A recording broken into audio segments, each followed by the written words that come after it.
नमस्कार प्रिय विद्यार्थियों, आज की क्लास में हम जो कि CCSU का कल आपका पेपर लगा हुआ है, तो CCSU की जो है सेकंड क्लास लेके आ चुका हूँ। सभी विद्यार्थी इस क्लास को भी अटेंड करेंगे। इसमें भी टोटल आपके 100 आपके क्वेश्चन हैं। ठीक है, ये जो आपका पेपर है BA BSc BCom सभी कोर्सों में आपके थर्ड सेमेस्टर में कोर्स के तहत यही पेपर आपका उचित होगा। इस पेपर का आपका नेम है human values and enrolment studies का आपका एक क्वेश्चन पेपर है। इसकी परीक्षा OMR सीट पर कराई जाएगी, यानी MCQ का इसका पेपर जो होगा। सभी विद्यार्थी इस पेपर को भी देखेंगे। ये पिछले साल का ये भी आपका पेपर है, इसको भी देख के जाइएगा। आपका पेपर जो है इसी प्रकार का आएगा। 75 नंबर का आपका पेपर रहेगा। पूरा जो है 2 घंटा आपका समय दिया जाएगा। इसमें 100 आपके क्वेश्चन जो है पूछे जाएंगे, क्योंकि सभी प्रश्नों का उत्तर आपको जो है देना रहेगा। इसमें पहला क्वेश्चन देखिएगा कि भारत में राष्ट्रीय वायु गुणवत्ता सूचकांक, जिसको हम AQI कहते हैं, इसकी शुरुआत जो कब हुई थी आपको बताना है। तो भैया इसकी जो शुरुआत हुई थी 17 सितंबर 2014 को। इसमें का पहला है। फिर आपका है 2 नंबर क्वेश्चन है।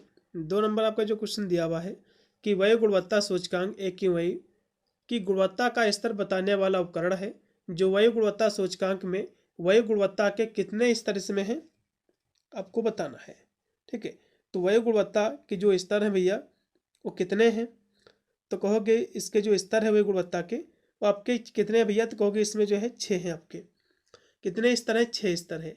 AQI मैंने आपको हो सकता नहीं बताया होगा, तो आप समझ लीजिए। पहला इसका होता है 0 से लेकर जो है 50 तक। ये जो AQI होता है, एयर क्वालिटी जो इंडेक्स होता है, इसको बहुत ही अच्छा माना जाता है। ये अच्छा होता है एयर क्वालिटी इंडेक्स। उसके बाद 51 से जो है ये 100 तक होता है। ये होता है संतोषजनक। ये क्या होता है? इसको जो हम संतोषजनक कहते हैं। फिर 101 से लेकर के जो 200 तक जो आपका होता है, ये मध्यम जो है दूषित अस्वस्थ, इसको हम कहते हैं, अवस्थाएं होती है। उसके बाद जो होता है 201 से लेकर के ये 300 के बीच होता है, तो ये जो होता है इसको खराब बोला जाता है।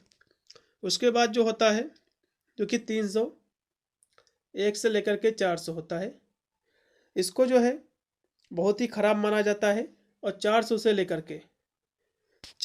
से लेकर के जो 500 तक होता है भैया, इसको जो है बहुत ही या फिर गंभीर इसको माना जाता है।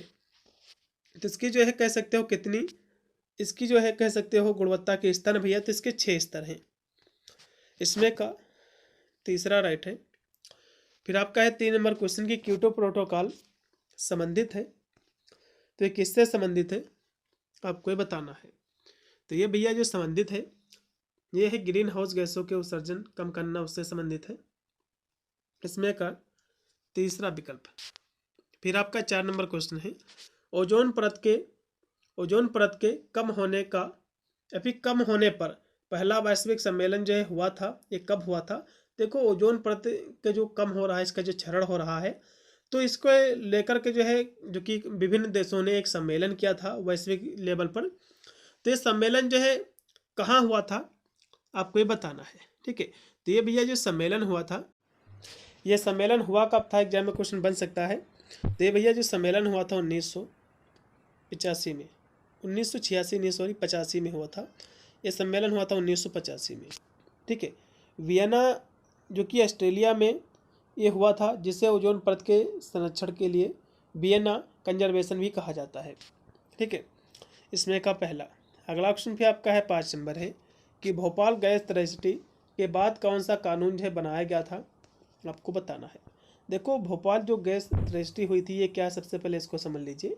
ये जो है भोपाल जो कि मध्य प्रदेश में पड़ता है, वहाँ पर जो है 1984 की एक घटना है। ये जो गैस रिसाव हुआ था, भोपाल जो गैस ट्रेजेडी हुई थी 1984 को हुई थी। इसमें क्या है, एक गैस का रिसाव हो गया था। वो गैस आपकी थी MIC, इसको हम मिथाइल आइसोसाइनाइड कहते हैं। इस गैस का रिसाव हो गया, जिससे हजारों लोगों की जानें गई थी। ठीक है, तो ये 1984 में जो कि घटना हुई थी, तो इसी को देखते हुए भारत सरकार ने जो है 1986 को एक कानून जो है बनाया। कौन सा कानून भैया बनाया, तो कहोगे भारत ने जो एक कानून बनाया था पर्यावरण संरक्षण अधिनियम का। इसमें का पहला। ठीक है, पर्यावरण संरक्षण अधिनियम भैया, यही कानून जो है बनाया गया था। ये कब बना था? 1986 को। इसमें का पहला। अगला फिर आपका है 6 नंबर क्वेश्चन है कि रामसर कन्वेंशन ये संबंधित है। तो ये भैया जो रामसर जो समझौता है, तो ये जो समझौता है आर्द्रभूमि संरक्षण का है, इसमें का डी। ठीक है। अगला क्वेश्चन पे आपका है 7 नंबर है कि मानव के द्वारा निर्मित पारिस्थितिकी तंत्र कौन सा है, आपको बताना है। तो देखो इसमें जो उत्तक संवर्धन है ये मानव के द्वारा नहीं है, हर्बेरियम भी नहीं है, लेकिन मछली घर जो कि मानव के द्वारा पारिस्थितिकी तंत्र है, इसमें का तीसरा। फिर आपका 8 नंबर क्वेश्चन की पारिस्थितिकी तंत्र को चलाने वाला जो बल है वो क्या है, तो कहोगे सौर ऊर्जा है, इसमें का तीसरा। 8 नंबर क्वेश्चन का तीसरा राइट है। फिर आपका एनजीटी क्या दर्शाता है, तो एनजीटी का फुल फॉर्म यहाँ से बताना है आपको, नेशनल ग्रीन ट्रिब्यूनल इसका बच्चों फुल फॉर्म है, इसमें का बी ऑप्शन। अब इसकी स्थापना कब हुई है, इसका मुख्यालय कहाँ स्थित है, एग्जाम में क्वेश्चन बन सकता है। इसकी स्थापना जो बच्चों हुई थी वो हुई थी 18 अक्टूबर 2010 को। कब हुई थी भैया, 2010 को। इसका जो मुख्यालय स्थित है नई दिल्ली में। कहाँ स्थित है, इसका मुख्यालय जो स्थित है बच्चों नई दिल्ली में स्थित है। अगला क्वेश्चन फिर आपका है कि सीबी का फुल फॉर्म क्या है, आपको बताना है। ठीक है, इसका फुल फॉर्म क्या है आपको ये बताना है। 10 नंबर क्वेश्चन की बात करें तो इसका फुल फॉर्म है सेंट्रल पोल्यूशन कंट्रोल बोर्ड, इसमें का पहला। 10 नंबर का पहला है। अब एग्जाम में क्वेश्चन बन सकता है कि सीबी जो कि सीपीसीबी ये कब इस्टेब्लिश हुआ था। ठीक है, ये बोर्ड कब बनाया गया था, केंद्रीय प्रदूषण नियंत्रण बोर्ड, इसकी स्थापना कब हुई थी, एग्जाम में क्वेश्चन बन सकता है। तो भैया इसकी जो स्थापना हुई थी 1974 को। ठीक है, इसमें का पहला। फिर यहाँ से आपको मिलान इसमें आपको करना है, यहाँ से डे आपको थोड़ा दिमाग लगा के आपको इसको जो है देख लेना है। इसमें से डे 1-2 आपके एग्जाम में जरूर बनेंगे। ठीक है, जैसे कि इसमें दिया हुआ है कि पृथ्वी दिवस। तो पृथ्वी दिवस जो बच्चों है ये कब मनाया जाता है, पृथ्वी दिवस जो मनाया जाता है 22 अप्रैल को। 22 अप्रैल को जो है पृथ्वी दिवस जो है सेलिब्रेट करते हैं। उसके बाद है ओजोन दिवस कब मनाया जाता है, ओजोन दिवस जो है 16 सितंबर को। 16 सितंबर को। फिर है जैव विविधता दिवस कब मनाया जाता है, ये 22 मई को। 22 मई को। ठीक है, आर्द्रभूमि दिवस जो है 2 फरवरी को। आर्द्रभूमि जो दिवस है ये 2 फरवरी को। ठीक है, इनको नोट कर लीजिए। तो इसका जब आप मिलान करोगे तो पृथ्वी दिवस भैया कब मनाया जाता है, तो पृथ्वी दिवस जो मनाया जाता है पहले का, जो कि 22 अप्रैल को मनाया जाता है, तो पहले का तीसरे में आएगा। उसके बाद देखो दूसरा आपका जो दिया हुआ है ओजोन दिवस, ये जो है बच्चों जो है ओजोन दिवस जो मनाया जाता है 16 सितंबर को, इसमें का सामने ही रहेगा। फिर आपका है तीसरा जो है कि जैव विविधता दिवस, तो जैव विविधता 22 मई को, इसमें का नीचे वाले में रहेगा। आर्द्रभूमि दिवस जो कि 2 फरवरी को। तो इस तरह से आपका मिलान रहेगा। तो इसमें का कौन सा ऑप्शन सही है, तो कहोगे इसमें का जो आपका ऑप्शन जो सही हो जाएगा, ठीक है, वो आपका इसमें का डी होगा। ठीक है, चौथा इसमें का। फिर इसमें है 12 नंबर क्वेश्चन है कि पर्यावरण जो है जिसे मानवीय गतिविधियों के द्वारा संशोधित किया गया है, तो ये क्या कहलाता है, आपको बताना है। तो इसको हम मानव जीवन पर्यावरण कहेंगे, जाहिर सी बात उसके द्वारा जब संशोधित हुआ है। फिर है UNCED का फुल फॉर्म क्या है, आपको ये बताना है। इसका फुल फॉर्म है United Nations conference on environment and development, इसमें का तीसरा। अगला ऑप्शन पे आपका है 14 नंबर है कि निम्नलिखित में से कौन सा कचरा पर्यावरणीय प्रदूषण में सबसे ज़्यादा योगदान देता है, आपको ये बताना है। तो सबसे ज़्यादा जो योगदान देता है कौन सा कचरा देता है, कहोगे प्लास्टिक का, इसमें का बी है। फिर 15 नंबर आपका क्वेश्चन की मानकों की ISO जो कि 14,000 श्रेणी में से कौन सी श्रेणी पर्यावरण प्रदर्शन का मूल्यांकन करती है, तो 14,000 जो है 31 इसमें का लगाइएगा, डी ऑप्शन। ठीक है, 15 नंबर क्वेश्चन का डी है। फिर 16 नंबर आपका क्वेश्चन है कि ISO जो कि 1401 अंतर्राष्ट्रीय मानक है जो निम्न में से किसकी आवश्यकताओं को निर्धारित करता है, आपको बताना है। तो ये जो है परिव्यय प्रबंधन प्रणाली को, एनरोलमेंट मैनेजमेंट सिस्टम को, इसमें का दूसरा। फिर 17 नंबर आपका क्वेश्चन कि जैव मूल्यांकन के संबंध में कौन सा वाक्य सत्य है, आपको बताना है। तो जैव मूल्यांकन संकेतक, रासायनिक, भौतिक और जैविक हानि के स्रोत और कारण का पता लगाने में सहायता करते हैं, बिल्कुल करते हैं। दूसरा ऑप्शन देखो, जल निकास की जैविक स्थिति का मूल्यांकन करने के लिए जैव मूल्यांकन संकेतक प्राथमिक है, ये भी सही है। और जैव मूल्यांकन एक जल निकासी की दशा में लंबे समय तक होने वाली जैविक परिवर्तनों का मूल्यांकन भी करता है। ये सभी इसमें का ऑप्शन सही है, इसमें का डी लगाओ। फिर आपका है कि पर्यावरण संरक्षण अधिनियम जो कि मार्च 1986 में जो है ये पारित हुआ था, ठीक है, में जो है पारित हुआ, तो कौन सी तारीख को पारित हुआ है, इसको जो है पारित तो हुआ था लेकिन इसको लागू कब किया गया आपको बताना है, ठीक है। 18 नंबर क्वेश्चन की हम बात करें तो इसको जो लागू किया गया है वो जो है 19 नवंबर 1986 को, ठीक है। इसमें का जो राइट आपका विकल्प होगा, इसमें का पहला, 18 का पहला। फिर 19 नंबर आपका क्वेश्चन है कि पर्यावरणीय अंकेक्षण किससे जो है संबंधित है, आपको ये बताना है।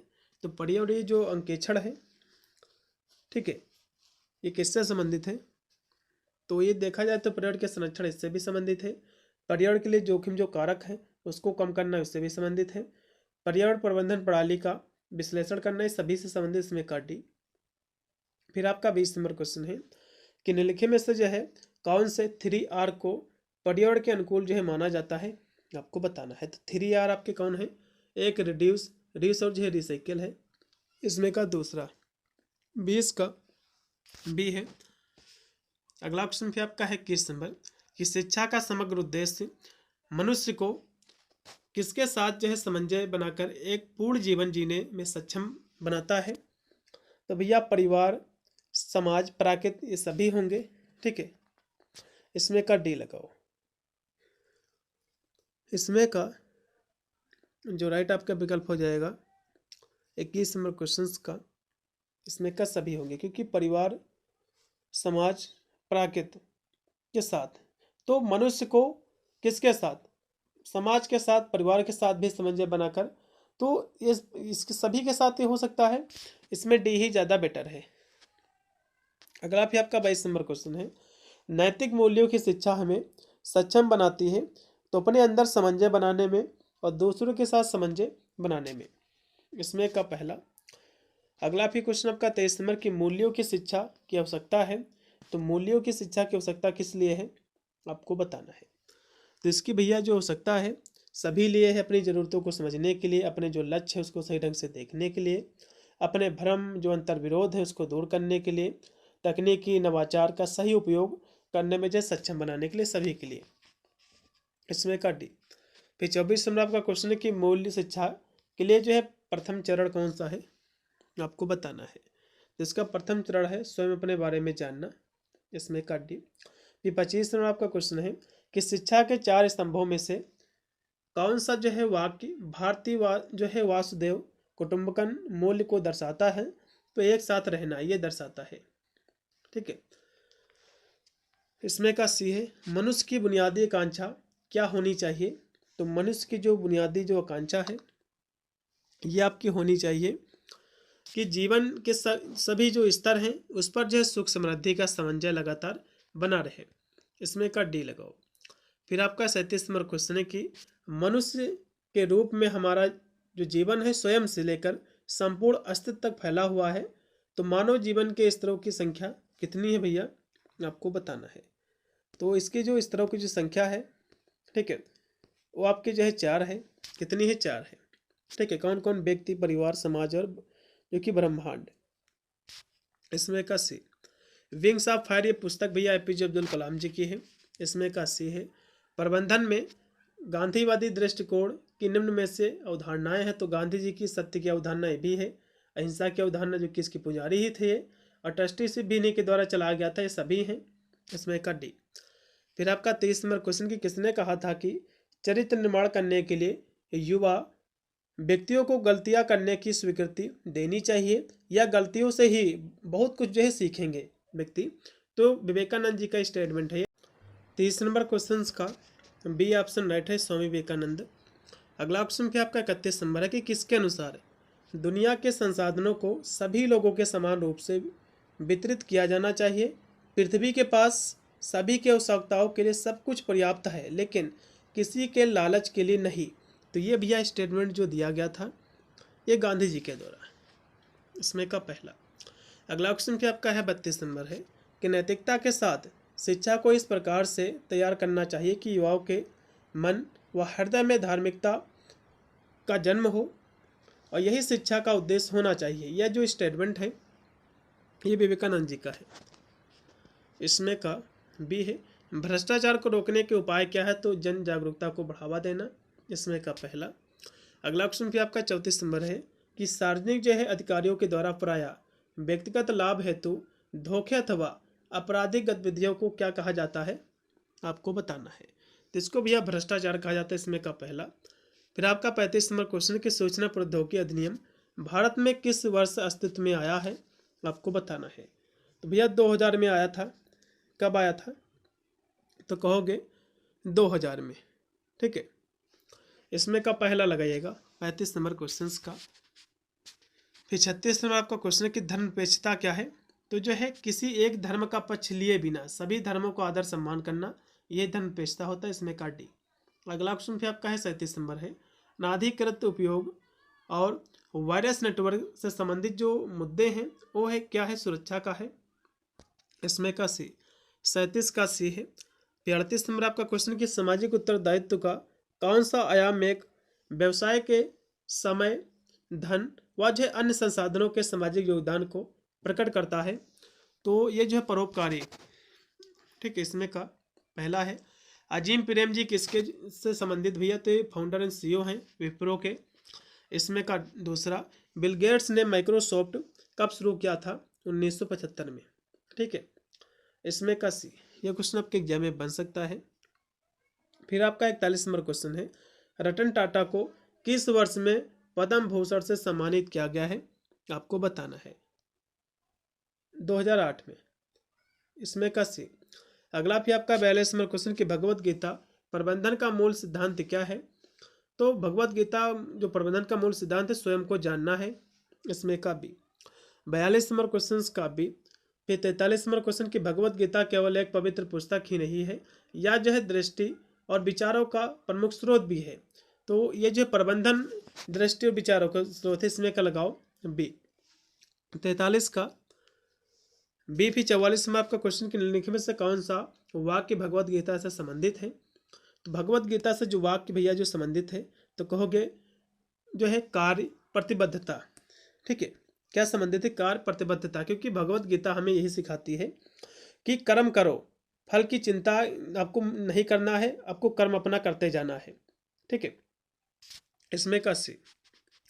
अगला क्वेश्चन फिर आपका है 45 नंबर कि भारत में गुणवत्ता मानक हैं, तो सभी इसके मानक ही हैं, जैसे कि आईएसआई मार्क, एग मार्क, जो कि हॉल मार्क, ये सभी हैं, ठीक है। जैसे कि इसमें जो आईएसआई जो मार्क है ये किस पे भैया लगता है? तो ये जो होता है जो औद्योगिक जो उत्पाद होते हैं, ठीक है, उनकी जो है गुणवत्ता उसको सुनिश्चित करती है। एग मार्क जो होता है ये जो कृषि से संबंधित है, जैसे कि खेती वगैरह में जो उगता है अनाज, दाल, ये सब चीज़ों पर जो है उसकी गुणवत्ता, उसकी कह सकते हो क्वालिटी के लिए जो है इसको जो है कह सकते हो एक मानक है उसका। फिर जो कि हाल जो मार्क है ये सोने, चांदी या भूषण की शुद्धता, उसकी गुणवत्ता को प्रमाणित करने के लिए उपयोग इसका किया जाता है, इसमें का डी। फिर आपका है 46 नंबर क्वेश्चन है कि प्रबंधन क्या है? आपको बताना है, ठीक है। तो प्रबंधन आपका जो है ये लोगों से काम निकलवाने की कला भी है और कार्य से संबंधित सिद्धांतों का समूह भी है, सभी प्रकार के व्यवसाय चलाने के लिए आवश्यक भी है, इसमें का डी लगाओ। नैतिक दुविधा क्या है? तो मूल्यों के बाद मध्य संघर्ष भी है, क्या उचित है क्या अनुचित है इसके मध्य भी संघर्ष, इसमें का दोनों। उदारीकरण का अर्थ क्या है? आपको ये बताना है, ठीक है। उदारीकरण का जो अर्थ है सरकारी नियंत्रण और जो प्रतिबंधों में कमी से है, इसमें का पहला है। फिर 49 नंबर आपका क्वेश्चन की जैविक खाद्य खेती एक प्रणाली है, तो ये किसकी जो एक प्रणाली है? तब के पौधे या जो है फसल प्राकृतिक पारिस्थितिकी तंत्र को बनाए रखकर जो है उगाई जाती है, जो जैविक खेती होती है। इसमें का दूसरा, जैविक खाद्य पदार्थ व कृषि के साथ क्या चुनौतियां हैं, आपको ये बताना है। तो इसके साथ ये सभी चुनौतियां ही हैं, जैसे कि जैविक उत्पादों का वितरण जल्दी होना चाहिए और जैविक खाद्य पदार्थों की आपूर्ति सीमित होती है और कीटों का प्रकोप जैविक कृषि की एक जो कि विशिष्ट एक चुनौती है, क्योंकि जैविक आपकी जो बच्चों खेती होती है इसमें कोई भी कीटनाशक वगैरह नहीं छोड़ा जाता है, ना तो कोई यूरिया वगैरह डाली जाती है, जैविक तरीके से खेती की जाती है। अगला ऑप्शन देखिएगा जो कि 51 नंबर है कि प्रबंधन हेतु कौन सा आध्यात्मिक सिद्धांत समग्र दृष्टिकोण का आधार है, आपको बताना है। तो कहोगे जो है अद्वैत है, गैर द्वैत, इसमें का आप लगाइएगा नॉन डुअलिटी, इसमें का सी। माइक्रोसॉफ्ट क्या है, आपको बताना है। तो माइक्रोसॉफ्ट भैया जो है ये है सॉफ्टवेयर बनाने वाला एक संगठन है, इसमें का बी है। फिर है एक प्रकार का मालवेयर जो कंप्यूटर में छिप कर रह सकता है, जो कंप्यूटर को दूर से नियंत्रित करने की क्षमता प्रदान करता है, तो भैया क्या कहलाता है, इसको हम कहते हैं रूट किट्स कहते हैं, उसको रूट किट्स कहा जाता है बच्चों। इसमें का सी, ठीक है, इसमें का सी पूर्णतः राइट है। फिर है कि EULA इसका फुल फॉर्म क्या है, तो इंड यूजर लाइसेंस एग्रीमेंट, इसमें का सी। 54 का सी भी 55 नंबर का क्वेश्चन है कि फिशिंग एक प्रकार का धोखा है, तो फिशिंग एक प्रकार का धोखा इसलिए यह हमेशा हानिकारक है, तो कौन सा इसमें का स्टेटमेंट सही होगा, इसमें का बी सही रहेगा, कंप्यूटर से संबंधित है और कथन जो है सत्य है, इसमें का बी। फिर आपका 56 नंबर है, आपको अपना फेसबुक अकाउंट कैसे निजी और जो सुरक्षित बनाना चाहिए, तो जो एक मजबूत पासवर्ड बनाकर, इसमें का सी। निजीकरण के द्वारा किया जा सकता है, तो अनुबंध, पट्टा जो है एजेंसी सभी, इसमें का डी। कौन सा प्रौद्योगिकी क्षेत्र सोशल मीडिया के गोपनीयता से संबंधित है, तो उसकी गोपनीयता से जो संबंधित है बच्चों वो आपकी जो है साइबर सुरक्षा है।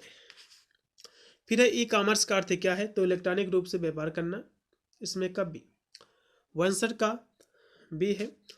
फिर है 60 नंबर क्वेश्चन कि APJ अब्दुल कलाम के अनुसार एक शिक्षक में निम्नलिखित जो गुण होने चाहिए, तो शिक्षक में जो गुण होने चाहिए बच्चों, शिक्षक ऐसा होना चाहिए जो औसत विद्यार्थी को उच्च प्रदर्शन के लिए ऊपर उठा सके, बिल्कुल पहला भी सही है। दूसरा देखो, शिक्षक को यह अनुभव करना चाहिए कि वे न सिर्फ विद्यार्थियों को आकार प्रदान करने हेतु अपितु सबसे शक्तिशाली संसाधन युवाओं को प्रज्वलित करने हेतु भी उत्तरदायी हैं, बिल्कुल दोनों इसमें क्या सही हैं। फिर 61 नंबर आपका क्वेश्चन कि मूल्यों के विकास में जो है अपना महत्वपूर्ण योगदान दे रहे हैं, तो परिवार, समाज ये सभी दे रहे हैं, शिक्षण संस्थान वगैरह। मूल्यों पर आधारित संगठन का लाभ है, ये क्या है आपको बताना है, तो कहोगे जो है उपभोक्ता की संतुष्टि को बढ़ाता है, इसमें का बी है। 63 नंबर आपका क्वेश्चन कि एक दस्तावेज जो कि आगंतुकों को अपनी वेबसाइट पर आने पर आप कौन सी जो है जानकारी एकत्र कर रहे हैं और उस जानकारी के साथ आप क्या करेंगे ये बताता है, तो ये क्या कहलाता है, ठीक है, तो इसको हम कहते हैं गोपनीय नीति दस्तावेज, ठीक है, इसमें का बी। फिर आपका है 64 नंबर आपका क्वेश्चन है कि डॉक्टर APJ अब्दुल कलाम का पूरा नाम क्या है, तो अबुल पाकिर जैनुलाब्दीन अब्दुल कलाम, इसमें का बी। 64 का बी। फिर आपका 65 नंबर क्वेश्चन कि वे सभी मान्यताएं जिनसे दुनिया भर के लोग एक दूसरे से जुड़े हुए हैं, तो पार संस्कृत कहलाती है, ट्रांस कल्चर, इसमें का सी। फिर आपका 66 नंबर क्वेश्चन कि जुलाई 2004 में किस कंपनी ने घोषणा की कि कंपनी अब उन कंपनियों के साथ मिलकर व्यवसाय नहीं करेगी जो कंपनी की निगमित सामाजिक उत्तरदायित्व आवश्यकताओं की पूर्ति नहीं करती है, तो किसने भी यह घोषणा की थी, तो ये जो अनाउंस किया था टाटा स्टील लिमिटेड ने किया था, इसमें का पहला। फिर आपका 67 नंबर क्वेश्चन है कि जो है निगमित सामाजिक उत्तरदायित्व की संकल्पना क्या है, मतलब CSR की आपको बताना है, तो सभी इसकी संकल्पना ही भैया है, इसमें का डी लगाइएगा, पूर्णतः राइट है। CSR जो है क्षेत्र किससे संबंधित है, तो CSR जो क्षेत्र है ये सतत विकास से संबंधित है, सस्टेनेबल डेवलपमेंट से। फिर आपका 69 नंबर क्वेश्चन की कौन सी कंपनी को आधुनिक समय में CSR के मुद्दों में सबसे महत्वपूर्ण संगठन माना जाता है और इसके कई जो है सामाजिक गतिविधियों के फलस्वरूप इसकी बाजार में व्यापक सादृश्यता है, ठीक है, तो रिलायंस को माना जाता है। इसमें का पहला। अगला भी आपका 70 नंबर है कि कौन सा एक कथन मानवीय मूल्य के महत्व को दर्शाता है, इसमें से आपको ये बताना है। तो ये जो है मानवीय मूल्य व्यक्ति के चरित्र का निर्माण कर उसे विनम्र व जो विवेकशील बनाते हैं, इसमें का सी। फिर जो है 71 नंबर आपको क्वेश्चन है कि पारिस्थितिकी तंत्र है, पारिस्थितिकी तंत्र क्या है आपको बताना है। तो पारिस्थितिकी भैया जो तंत्र है जीवों का समुदाय वातावरण जिसमें जीव रहते हैं, इसमें का डी। फिर 72 नंबर आपका क्वेश्चन कि पारिस्थितिकी तंत्र में ऊर्जा का जो प्रवाह होता है भैया एक दिशा में होता है, इसमें का पहला। फिर 73 नंबर क्वेश्चन है पोषी स्तरों का निर्माण होता है, किससे होता है। तो इसका भैया जो निर्माण होता है खाद्य श्रृंखला से जुड़े जीवों से, इसमें का डी। खाद्य श्रृंखला में होते हैं जिसमें उत्पादक उपभोक्ता अपघटक, इसमें का दूसरा है। फिर 75 नंबर आपका क्वेश्चन है कि निम्न में से कौन सबसे बड़े से सबसे छोटे को प्रदर्शित करते हैं, आपको बताना है। ठीक है, तो इसमें जो है पारिस्थितिकी तंत्र, समुदाय, जनसंख्या और जो है जीव, इसमें का लगाओ सी ऑप्शन। ठीक है, 75 का सी।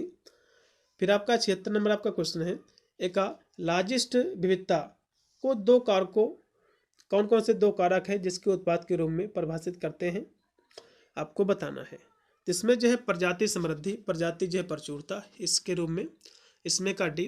विविधता को कई घटकों के साथ जो है देखा जा सकता है, निम्नलिखित घटकों में यह क्षेत्रीय विविधता के लिए है, तो गामा विविधता है। ठीक है, इसमें का सी है। फिर आपका है 78 नंबर क्वेश्चन कि निम्नलिखित में से किस जो है संकेतक के द्वारा विविधता को सबसे अच्छा जो है मापा जाता है, आपको बताना है। तो किसके द्वारा भैया मापा जाता है, तो कहोगे सैनन के द्वारा, सैनन इंडेक्स के द्वारा, इसमें का भी। भारत में जैव विविधता के हॉटस्पॉट की संख्या कितनी है भैया, तो कहोगे 4 है। ठीक है, इसमें का पहला। भारत का पहला राष्ट्रीय उद्यान जिसकी स्थापना 1936 में हेली राष्ट्रीय उद्यान के रूप में लुप्तप्राय बाघ की रक्षा के लिए जो है की गई थी। देखो 1936 में बच्चों जिम कॉर्बेट राष्ट्रीय उद्यान की जो है स्थापना हुई थी, तो इसमें का जो राइट आपका विकल्प होगा बी। ठीक है, अगला क्वेश्चन भी आपका है 81 नंबर की विश्व संगठन संघ ये रखता है, तो ये जो है red data book, red list, इसमें का पहला। 81 का पहला लगाइएगा। फिर 82 नंबर आपका क्वेश्चन की पारिस्थितिकी पिरामिड की अवधारणा किसने दिया था भैया, देखो यहाँ से इकोलॉजिकल पिरामिड की बात ये कर रहा है। ठीक है, तो चार्ल्स आपके एल्टन ने दिया था। यदि इकोसिस्टम पूछेगा तो आपके क्या हो जाएंगे, एजिटेंस ले। इकोलॉजी पूछेगा तो अर्नेस्ट हैकल हो जाएंगे। ठीक है, अगला क्वेश्चन देखो 83 नंबर है कि निम्नलिखित में से कौन सा पिरामिड सदैव सीधा होता भी है, तो ऊर्जा का पिरामिड, इसमें का बी। 83 का बी। 84 नंबर आपका क्वेश्चन कि जैव विविधता की रक्षा के लिए आज के समय में से जो सबसे महत्वपूर्ण प्रयास किए जाते हैं उसमें शामिल है, तो उसमें क्या शामिल है, तो उसमें भैया शामिल है कि संपूर्ण जो पारिस्थितिकी तंत्र है उसकी रक्षा करना। फिर 85 नंबर क्वेश्चन है आरेख जो दिखाता है कि पारिस्थितिकी तंत्र में ऊर्जा का प्रवाह कैसे होता है, तो क्या कहलाता है, तो उसको हम खाद्य श्रृंखला कहते हैं, इसमें का बी है। फिर है यूनेस्को के द्वारा जैव मंडल आरक्षित कार्यक्रम 1971 में, इसके जो है मानव और जैव मंडल कार्यक्रम के तहत शुरू किया गया, भारत में इसे किस वर्ष शुरू किया गया था, आपको बताना है। ठीक है, तो इसको जो है जो शुरू किया गया था 1986 में, इसमें का डी लगाओ। प्रजातियों का उनके प्राकृतिक आवास में, प्रजातियों के उनके प्राकृतिक आवास में आप इनका संरक्षण करोगे तो आपका इन सीटू हो जाएगा। ठीक है, यदि इसके बाहर से यहाँ से बात करा, बाहर संरक्षण की बात करा तो एक्स सीटू आपके होगा, इसमें का दूसरा। 88 नंबर पे आपका क्वेश्चन है कि जैव मंडल आरक्षित क्षेत्र, राष्ट्रीय उद्यान, अरभ्य और संरक्षित वन्य क्षेत्र ये उदाहरण हैं, या किसके उदाहरण हैं, आपको बताना है। तो ये जो उदाहरण है भैया ये इन सीटू के हैं, इसमें का पहला। 88 का इन सीटू, ऑन साइट जो है कंजर्वेशन, उसी स्थान पर संरक्षण, दोनों इसमें संबंधित है क्योंकि इन सीटू उसी स्थान पर संरक्षण होता ही है। फिर 89 नंबर क्वेश्चन की विश्व की सबसे अधिक जनसंख्या भैया भारत की है, इसमें का डी। फिर 90 नंबर क्वेश्चन है एक विशिष्ट क्षेत्र में पाए जाने वाले व परस्पर प्रजनन करने वाले जीवों के समूह को क्या कहा जाता है, उसको हम जनसंख्या कहते हैं, 90 का डी है। फिर 91 है कि जनसंख्या जिसमें जन्म व मृत्यु दर बराबर होती है जिसको हम स्टेबल कहते हैं, इसमें का सी। 11 जुलाई को किस डे के रूप में हम मनाते हैं, देखो 11 जो जुलाई होता है बच्चों, ठीक है, इसको जो है हम एड्स दिवस मनाते हैं। क्या मनाते हैं, 11 जुलाई को हम 11 जुलाई को हम विश्व जनसंख्या दिवस मनाते हैं, सॉरी एड्स दिवस नहीं, ये विश्व कह सकते हो 11 जुलाई जो कि विश्व जनसंख्या दिवस मनाया जाता है। पर्यावरण दिवस जो है ये 5 जून को, और वर्ल्ड जो एड्स दिवस है, एड्स दिवस भैया कब मनाया जाता है तो कहोगे 1 जो है दिसंबर को, और विश्व शिक्षा दिवस ये 24 जनवरी को। फिर है जनसंख्या के अध्ययन को हम जनसांख्यिकी कहते हैं, इसमें का पहला। फिर 94 नंबर क्वेश्चन कि निम्न में से कौन सी पर्यावरणीय समस्या नहीं है, तो वनीकरण कोई भी इसकी समस्या नहीं, क्योंकि वनों की अब लगा रहे हैं तो इसकी समस्या नहीं बल्कि इसका समाधान है। फिर 95 नंबर आपका जो क्वेश्चन आ चुका है आपकी स्क्रीन पे कि रियो बैठक 1992 का एजेंडा ये किस संबंधित है, तो किससे संबंधित है, तो ये जो संबंधित है भैया सतत विकास से। इसमें का सी सतत विकास को प्राप्त करने के लिए कितने लक्ष्य भैया, तो इसमें 17 लक्ष्य रखे गए हैं। जो हम 17 लक्ष्य आपको बताए दे रहे हैं, इसमें से कोई भी लक्ष्य जो पूछा जा सकता है, ठीक है। अभी हम इस 17 लक्ष्य आपको बताएंगे, उससे पहले ये क्वेश्चन देख लीजिए। 97 नंबर है कि पर्यावरण संरक्षण अधिनियम जो कि 1986 में कितने अध्ययन और खंड इसमें शामिल है, तो वो 4 अध्याय इसमें और 26 खंड। इसमें का चौथा पूर्णतः राइट है। फिर 98 नंबर आपका क्वेश्चन है कि निम्नलिखित में से कौन एक ग्रीन हाउस गैस नहीं है। देखो कार्बन डाइऑक्साइड आपकी ग्रीन हाउस गैस है, मीथेन भी है और नाइट्रस ऑक्साइड भी, लेकिन सल्फर डाइऑक्साइड कोई भी जो है आपकी ग्रीन हाउस गैस नहीं है भैया, इसलिए इसमें का दूसरा। फिर आपका है 99 नंबर का जो क्वेश्चन है कि निम्नलिखित में से कौन सतत विकास को 2030 तक प्राप्त करने के लक्ष्यों में नहीं है, तो इसमें लैंगिक समानता ये भी है, भुखमरी को खत्म करना ये भी है, अच्छा जो है स्वास्थ्य और भला ये भी है, लेकिन आंतरिक जो है अनुसंधान नहीं है, इसलिए इसमें का डी, ठीक है। अब इसमें लैंगिक जो समानता है इसका 5वां लक्ष्य है, ये 5वां लक्ष्य है, और जो जीरो हंगरी है ये दूसरा इसका लक्ष्य है, ठीक है। और अच्छा स्वास्थ्य भलाई ये क्या है, ये तीसरा इसका लक्ष्य है। तो यहाँ से हम जो कि हम पूरे यहाँ से लक्ष्य आपको बताए दे रहे हैं। संयुक्त राष्ट्र के सतत विकास लक्ष्य के संख्या जो 6 है, इसका उद्देश्य क्या है, लक्ष्य आपका जो छठा है वो क्या है, तो छठा जो लक्ष्य है स्वच्छ जल और स्वच्छता, इसमें का डी। अब ये 17 लक्ष्य आप समझ लो, सतत विकास को 2030 तक पूरा करने का लक्ष्य रखा गया बच्चों।